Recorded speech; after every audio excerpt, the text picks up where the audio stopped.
Baik, Bismillah, Assalamualaikum warahmatullahi wabarakatuh. Halo teman-teman semua, kali ini kami dari kelompok 4 akan membahas tentang perilaku beragama dalam perspektif psikologi behavior. Nah, di sini ada saya, Muhammad Zainal Abidin, ada Anin Diarihan Bagaskara, ada Iva Juliafiani, dan juga Nur Aisyah.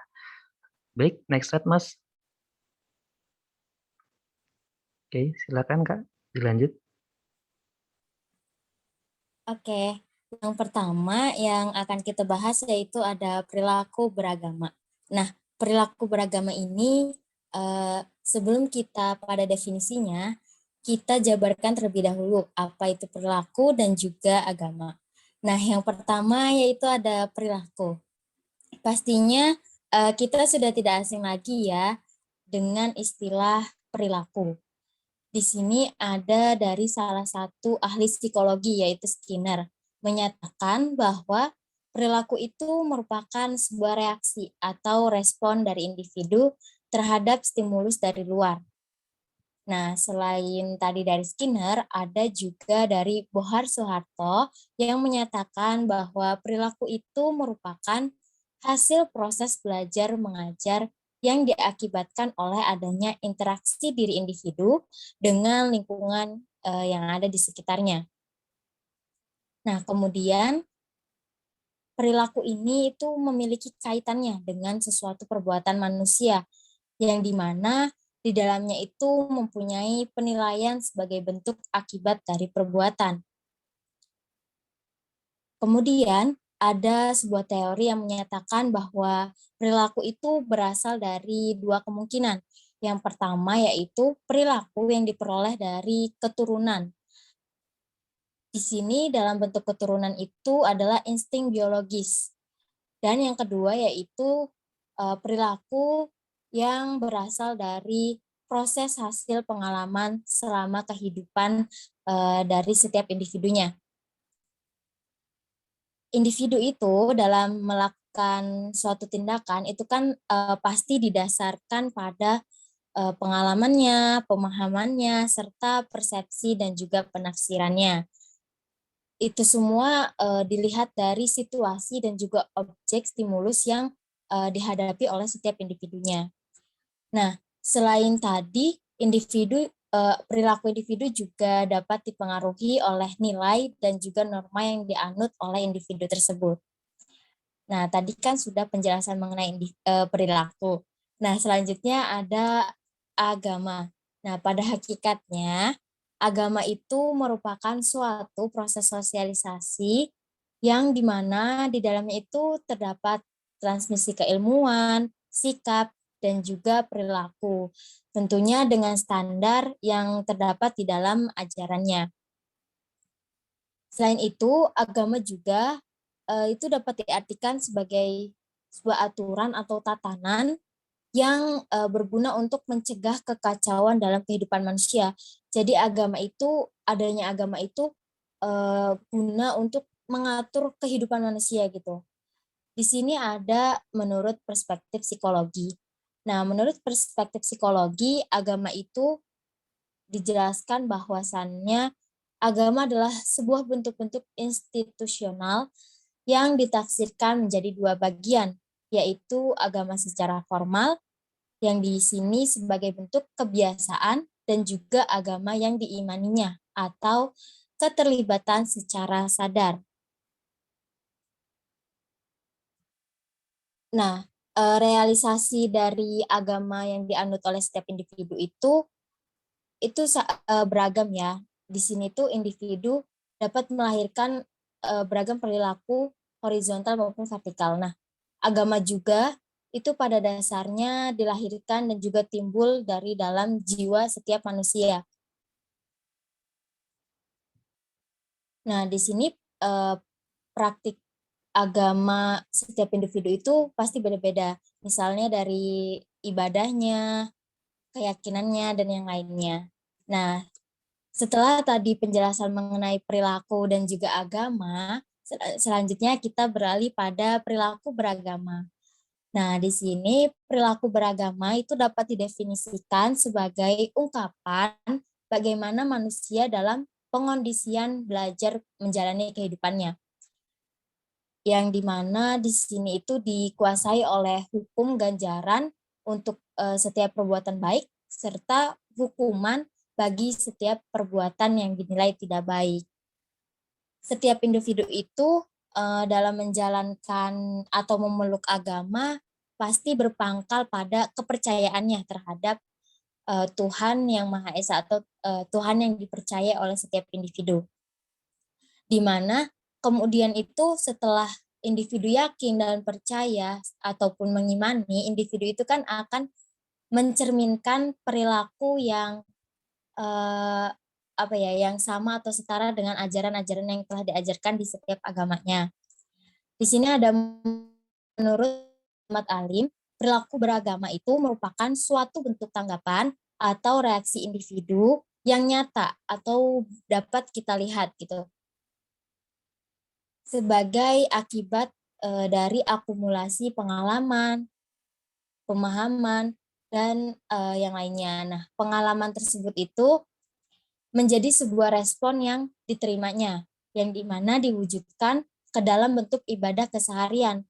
Misalnya, dalam Islam itu kita mengenal sholat, puasa, sabar, tawakal yang kita kenal dengan ibadah-ibadah kita gitu, ataupun juga interaksi dengan sama manusia. Nah, di dalam ajaran agama Islam juga perilaku beragama itu dapat diartikan sebagai kebiasaan individu yang dalam rangka menjalankan agama yang didasarkan pada Al-Quran dan hadis. Nah, perilaku beragama itu dibentuk melalui sebuah pengalaman langsung.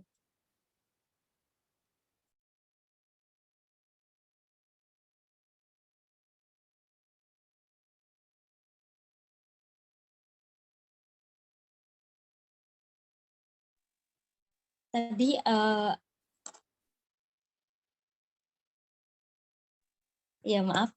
pengalaman langsung atau nyata yang di dalamnya itu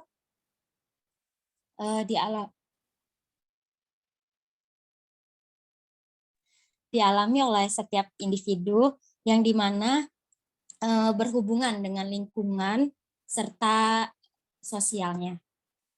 Oke, terima kasih. Silakan selanjutnya.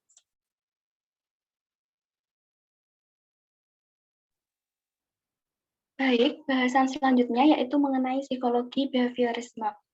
Ketika kita membahas tentang psikologi, tentu akan membahas pula gitu mengenai aliran-aliran dalam psikologi. Nah, salah satunya yaitu aliran behaviorisme. Behaviorisme ini merupakan salah satu dari aliran psikologi yang menekankan pada perubahan tingkah laku.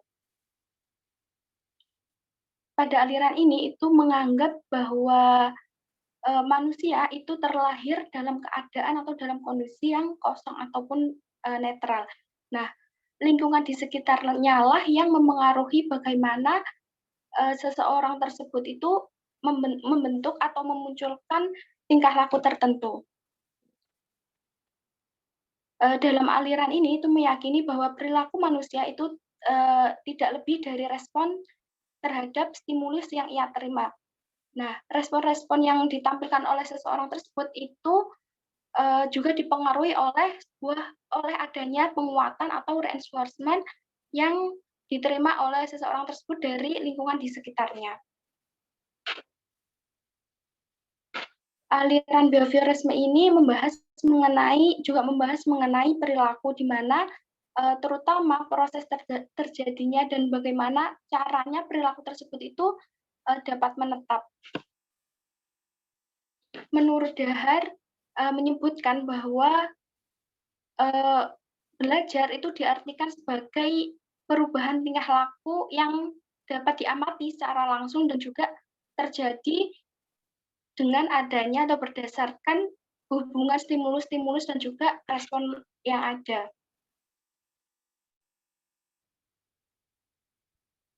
Nah, perilaku itu muncul setelah manusia itu mengalami kontak dengan lingkungan atau juga alam, kemudian budaya melalui adanya proses pendidikan. Nah, melalui proses tersebut itu nantinya individu akan menjadi paham gitu, tahu, terampil, ataupun mempunyai sifat abstrak lainnya yang didasarkan pada apakah dan bagaimana seseorang tersebut itu belajar dari lingkungannya.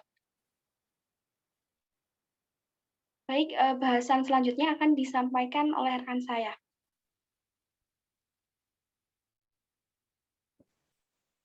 Oke, selanjutnya adalah pembentukan perilaku menurut psikologi behavior.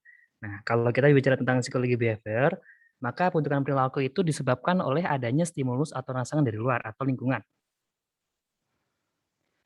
Nah, hal ini selaras dengan salah satu hadis yang diriwayatkan oleh Abu Hurairah yang berbunyi an Abi Hurairah radhiyallahu anhu, qala Nabi sallallahu alaihi wasallam, kullu mauludin yuladu ala fitrah, fabawu yuhawidanihi au yunasironihi au yumajisanihi.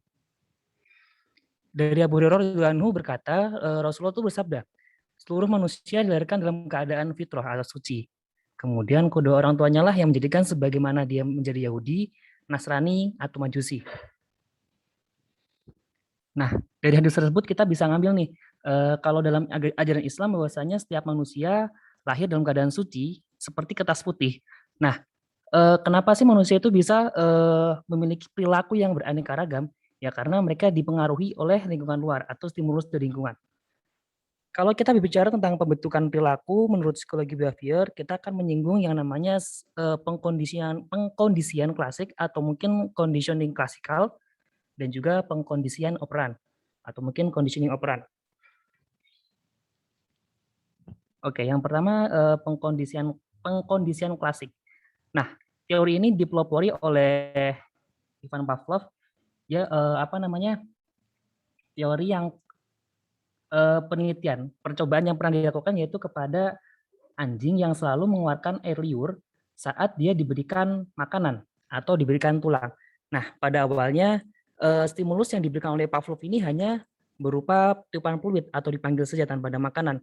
Lalu lambat laun diberi makanan dan akhirnya makanannya pun diambil atau mungkin dikurangin sehingga saat dipanggil si anjing ini pun lalu mengeluarkan air liur. Jadi pas anjing datang nih karena udah dikondisiin lama ya, si anjingnya datang langsung menjulurkan lidah dan mengeluarkan air liur. Nah, teori ini diadopsi atau mungkin dikembangkan oleh William Sargent, seorang psikiater Inggris, dan dia itu mengkaitkan dengan perilaku manusia taubat atau mungkin pertobatan manusia. Nah, dia menjelaskan bahwasanya kenapa sih manusia itu bisa tobat? Ya karena adanya rangsangan transmarginal yang diadopsi dari teori Pavlov ya, adanya rangsangan transmarginal dan juga penghambat transmarginal. Jadi kalau misalkan itu ada stimulus yang berlebihan, maka dia akan juga memberikan hambatan pada suatu perilaku. Nah, kalau dalam agama itu bisa dijelaskan orang tuh kenapa sih bertobat? Karena dia sering diingatkan tentang dosa atau mungkin hukuman yang akan dirasakan apabila dia melakukan suatu kesalahan atau dosa. Selanjutnya, tentang pengkondisian operan. Nah, pengkondisian operan ini ibaratnya sudah mulai dikembangkan ya dari pengkondisian klasik, jadi lebih disempurnakan. Di sini itu tokohnya ada si siapa namanya? Thorndike ya, Skinner ya, Skinner. Di sana ada Skinner tokohnya. Nah, dia itu menekankan bahwasanya pengkondisian operan itu lebih disempurnakan dari pengkondisian klasik karena di sini itu adanya reward dan punishment sebagai reinforcement orang itu bisa melakukan sebuah perilaku. Nah, si Skinner ini juga pernah melakukan percobaan atau penelitian terhadap tikus. Nah, tikusnya itu diberikan makanan apabila dia bisa menekan tuas pintu. Jadi awalnya si tikus ini nggak ngerti nih cara buka pintu. Nah dia setiap dia buka dia dapat makanan akhirnya ketagihan dan berulang-ulang. Nah naluri manusia itu dia akan melakukan segala hal yang bisa memenuhi kebutuhan dia atau bahkan memuaskan hasrat dia. Nah dalam agama pun kita sering diiming-imingi, bukan diiming ya, kita dijanjikan apabila kita melakukan satu kebaikan, maka Tuhan akan memberikan ganjaran yang lebih. Bahkan kalau dalam Islam nih, kalau misalkan kita melakukan satu sedekah, maka Allah akan melipat gandakannya. Terus ada juga janji bahwasanya kalau kita sedekah nih, kita nggak akan miskin. Justru Allah akan menjadikan kita lebih kaya. Terus kalau misalnya kita sholat berjamaah, pahalanya nggak cuma satu, jadi 27. Nah itu kan salah satu kayak reward dari Allah ya. Itu yang membuat manusia tuh taat atau orang Islam tuh taat sama agama. Tapi Tuhan juga ngasih punishment nih kepada hamba-hambanya. Siapa aja sih yang ngelakuin maksiat atau mungkin melanggar aturan Tuhan, maka akan selalu ada punishment. Makanya Tuhan menciptakan neraka, adanya siksa kubur, adanya siksa di dunia, azab dan sebagainya. Nah itu salah satu pengkondisian operan seperti itu. Selanjutnya silakan. Oke, baik. Selanjutnya perilaku beragama dalam perspektif psikologi behavior. Tadi kan udah dibahas tentang apa itu perilaku beragama, terus juga psikologi behaviorisme, terus juga tadi pembentukan perilaku dalam psikologi behaviorisme. Nah, kalau kita sama-sama lihat, kita bisa ambil kesimpulan bahwasannya aliran behaviorisme ini melihat sebuah perilaku merupakan sebuah respon dari suatu stimulus secara umum gitu loh. Sehingga ketika kita gunakan pola berpikir seperti ini, agama itu merupakan salah satu stimulus dalam konteks ini gitu loh. Dalam sudut kausalitas, agama juga dilihat sebagai penguat sejarah ya, yang sebagaimana kita tahu pasti ya di dalam agama itu kan ada nilai historisnya gitu loh. Seperti ya dulu Nabi mendakwakan agama dan lain sebagainya gitu. Nah, dari segi akibat, agama ini dalam diri individu adalah respon terhadap stimuli sosio-religius. Maksudnya gimana? Contohnya itu seperti ini. Mungkin konteksnya agama Islam ya. Agama Islam itu kan kita diwajibkan menunaikan sholat, terus juga kita diwajibkan untuk berpuasa pada bulan Ramadan, menunaikan zakat, pergi ke Mekah dan lain sebagainya. Nah, ketika kita menggunakan kacamata psikologi behaviorisme, kita melihat orang Islam melakukan ibadah itu karena mereka orang ini ingin mendapatkan hadiah. Nah, ketika kita bicara hadiah dalam konteks agama itu merupakan pahala ya kan. Begitupun pula sebaliknya gitu loh. Di dalam Islam juga kan kita terdapat larangan, beberapa larangan seperti kita nggak boleh berbohong, terus juga kita nggak boleh zina, makan babi, minum khamr dan lain sebagainya. Nah, orang Islam melakukan hal tersebut karena dia ingin juga terhindar dari namanya punishment. Nah, punishment dalam konteks agama yaitu dosa gitu loh.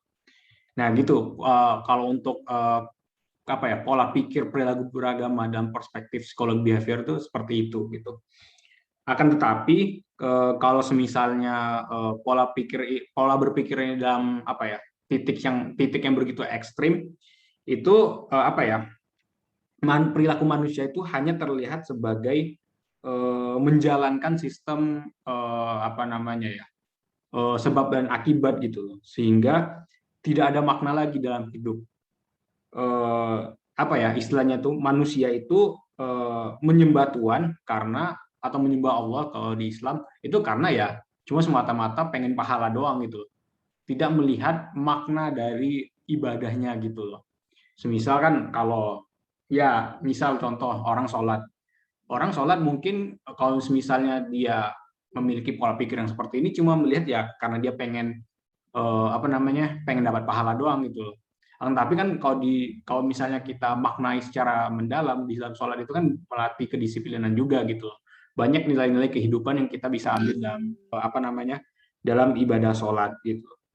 Nah, jadi kurang lebih seperti itu. Jadi intinya perilaku beragama dalam perspektif psikologi behavior itu melihat agama sebagai stimulus dalam